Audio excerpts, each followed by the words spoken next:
Hello EFD squad and welcome back to the Euro Roundup. Football has kicked off on the continent, baby. We're ecstatic, we're back in business. Same presenters, same show, different sets. The football man cave, Joe. What do you make of it? What's your favourite prop? Ooh, I like it actually, I like it. Different chairs to winners and losers. I think the Ronaldinho signed Nike boot is potentially up there with the trophies and the Football Daily lapels on them. Very nice. It's a sexy set. Although you did fray the lapels. Yeah, I did. Ruined Cutting them. Ruined them, with a if knife anything. and fork, apparently. Anyway, first winners of this season's Euro Roundup are PSG. Pourquoi?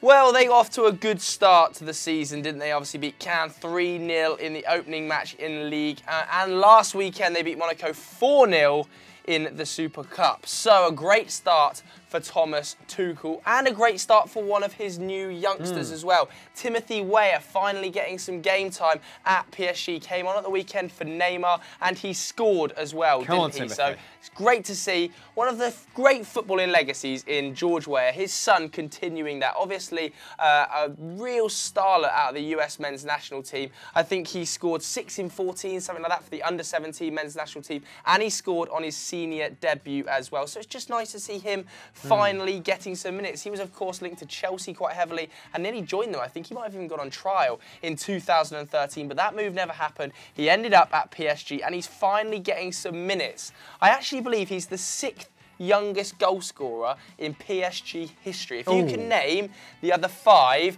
you win a chocolate biscuit. I will send you a penguin. I mean, I probably won't, but you can go and buy a penguin and you can say that I sent it to you if you really want to. But yeah. PayPal. They're also still being linked to other players as well. The business isn't done. Yeah, but that chat is of prodigious young talents moving away from the Parc des Princes, Joseph, in the form of Gonzalo Guedes, who we are a big fan of here on EFD. And it's for a princely sum as well. 50 million euros. This is PSG making back that FFP money, isn't it? He went on loan to Valencia last season, was very impressive for Marcelino's men, and they are stumping up the cash to bring him back to the Mestalla. In fact, he was involved in a goal every 174 minutes. Only Rodrigo was more productive in front of goal. Pretty impressive when you consider the season that Santi Mina had, and the way Simone Zaza started, although his season did tail off pretty heavily towards the end, didn't it? What I will say is that Gonzalo Guedes, I think it was on Continental Club, or maybe Transfer Review last week with me and Van Straten, was very close to joining, I believe, Watford for 60 million euros. And I think Watford were linked, was it Watford? It was another lower half Premier League club. Were linked to Gonzalo Guedes for about 60 million euros. And we said, he's not going to go there, but he will go somewhere else and they'll get him cheaper. And that looks basically what's happening here. Well, they do say that Watford is the Valencia of the London area, don't they? Don't do it, Gonzalo. Go back to Marcelino.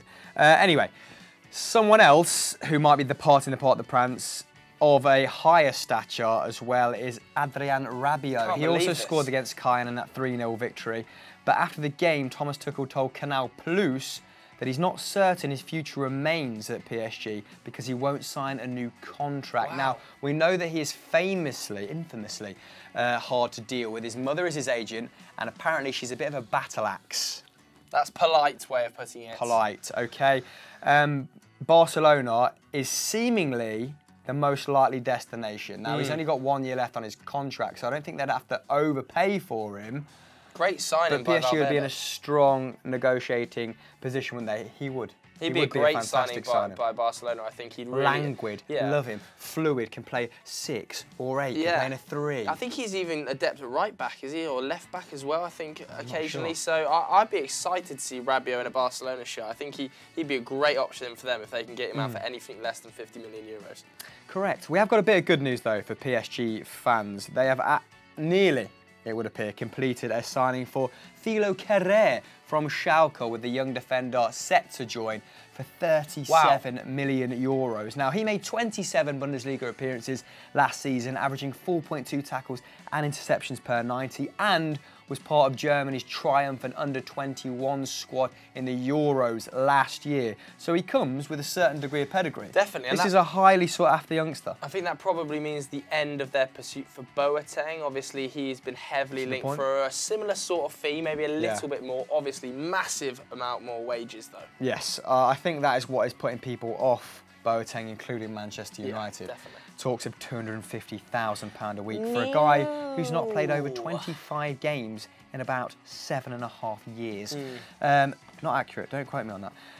But now they have a pretty good pool of centre-backs, PSG. They've got Presnel Kimpembe, they've got Thiago Silva, they have Marquinhos, and now they've got this new kid. So, depth at centre-back, which is what I think Tuchel wanted when he came in, as well as at full-back.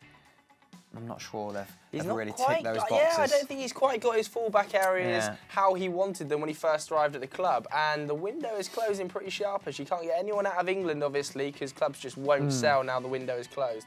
And I think he'll be pretty disappointed if he doesn't sign some full-backs. And they've got a sell to bring in, because at the start of the month, they had to shift about £80 million worth of talent in order to fall in line with FFP. That's why Pastore went. That's why Odsonne Edouard went to Celtic. Yeah. And now they've spent £37 million. Have they got a lot to play with?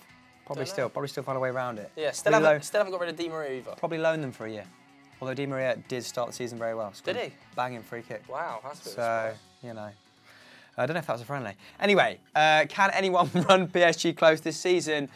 Vote in the poll just above no or no further down the page. So, moving on. Mon Dieu. Our first loser of the day is sadly Sevilla. Maybe a little bit harsh here, but they did lose the Super Cup final to Barcelona, and we wanted to talk about Barcelona mainly because of that stinking Ousmane Dembele goal that whistled into the top corner. I think it's still travelling through the net right now, but Sevilla actually started quite well. Rabiot put them up in just 9 minutes. I think he was initially flagged offside, but the return of VAR ruled it back onside, so nice to see that being correctly used. They actually played quite well, Sevilla, in terms of their counter-attacking. I think they had 8 shots on target. They were really looking to expose Barcelona in that area, but Ter Stegen, as he always does, steps up. And Vieira f***ed it. Effectively came on the 85th minute. I think he actually had 5 touches. One of them, though, his team. It was a penalty in the 90th minute. He had to score it, Vieira, to make it 2-2, and he missed it. The fans just are going to unacceptable. be pretty cheesed off with them, aren't they? Vissam Ben Cheddar. But anyway, joke of the season. First joke of the season, not the last. But Sevilla don't have a great record with Barcelona in finals, do they? Anyway, won one of their last 5 finals against Barcelona. That was all the way back in 2006. Barcelona imperious in the Super Cup as well. Yeah, like you said, the win probably should have been expected. Barcelona have appeared in the Spanish Super Cup final in 8 of the last 9 seasons, winning the title 5 times. Now, with this Super Cup win, Leo Messi became the most decorated Barcelona player of all time. So a personal accolade. Congratulations to him. And although he's usually the star for the Blaugrana, in this case, it was Ousmane Dembele, like you highlighted there, scored a fantastic goal on the day. 2 shots, scored from outside the box, completed 3 dribbles. He is just a naughty little winger, isn't he? Seriously, go and search Dembele into Twitter right now and watch that goal, because, oh my God, I can still smell it from here. It's vile. Absolutely vile. Ben Cheddar.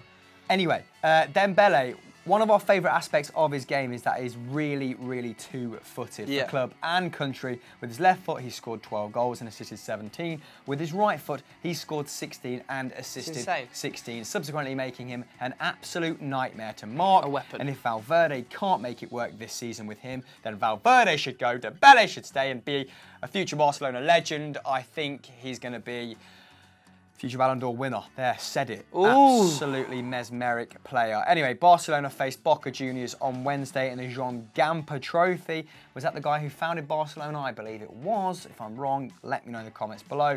And then they played Deportivo Alaves on Saturday in La Liga. So even before the season started, Valverde, 2 trophies. Easy. Win against Deportivo Alaves, although they had a good defence last season. So they'll batter them. We'll see if they make it hard for them. Hard for this set. Our next winner comes from Germany, and of course it's Robert Lewandowski. Smashed in a hattie, didn't he, in the German Super Cup final to take Frankfurt apart limb by limb. Actually, Niko Kovac going back to play against the side that he took to the Pokal win last season. So technically, in 2 competitive games, he's managed 2 different clubs and taken home 2 trophies. So not too bad from Big Nico. He actually got a great reception as well by the Frankfurt faithful. But they quickly turned him. They didn't turn on him, but they must have been pretty annoyed because they got pumped. Bayern had 70% possession. He had 13 shots on target. Quite interesting as well, the way Kovac lined that Bayern Munich team up. It was kind of a 4-1-4-1, so pretty attacking from the outset. He had Javi Martinez sat as that defensive midfield pivot, and then he had Thiago Alcantara, Thomas Müller, Robben, Ribery and Lewandowski all flowing forward. So they could be an exciting team to watch, particularly when you think they brought Kingsley Coman off the bench in about the 30th minute, and he banged. If you haven't seen his assist for the Thiago goal, go and watch that as well. Type Coman into Twitter because the chop is dirty. The Frankfurt defender is still sliding at this time. Pork chop, turn him into a piece of meat. Anyway, the real star of the show was, of course, Robert Lewandowski, who scored a hattie and took home the Man of the Match award. He continues to be their big game player. The Pole took 5 shots on the night. Monstrous, putting 4 on target, even better. Only managing 32 touches, though. That is called precision, being decisive, economic, if anything. The forward managed his 9th hat-trick for the Bavarians and became the highest scorer in the competition as a result with 5 goals. So well done, Robert. What a start to the season. Kingsley Coman, like Joe said, was absolutely scorchio. Stinking. Only came on for 32 minutes. He took 1 shot, scoring a goal, grabbing an assist and completing 4 dribbles. Go and have a bath, Kingsley, because you've absolutely stunk the pitch up in the best way possible. Now, FC Bayern are the first team to secure 3 German Super Cup titles in a row. Shock, horror. And a record 7 titles overall. Now, Bayern, next up, have German minnows Droxtersen Assel in the DFB Pokal. I've probably made a bit of an ass of that pronunciation, but it doesn't matter because foregone conclusion. So let's actually tune back into German football in about 3 weeks' time. Yes, I mean, there's literally no point watching that game. I think they're going to put out their under-12s and win. The league was a disgrace last season, so hopefully it improves this year. Lucien Favre, step it up, please.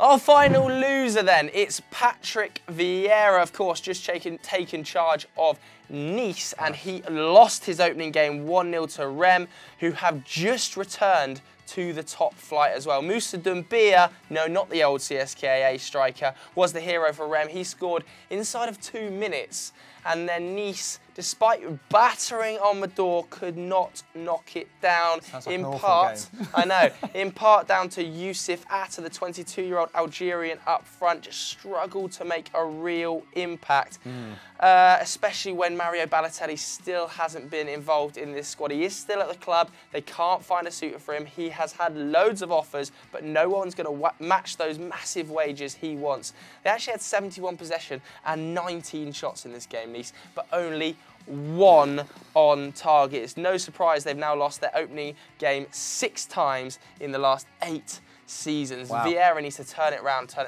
fast.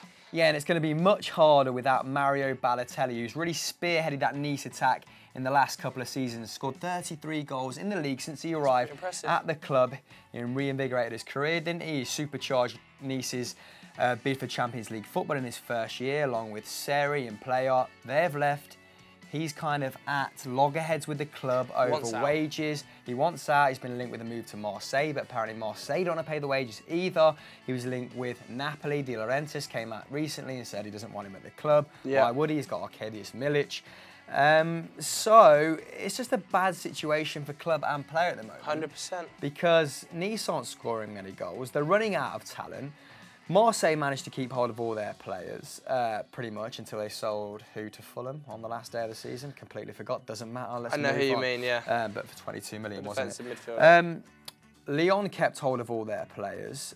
PSG obviously favourites. Monaco reinvented themselves to an extent, brought in some more young talent like Golovin. So Nice staring down the barrel of a really average season yet again. And this is a really tough ask of Patrick Vieira to kind of, I don't know what the expectations are there, but turn them into a club who are competing for European football.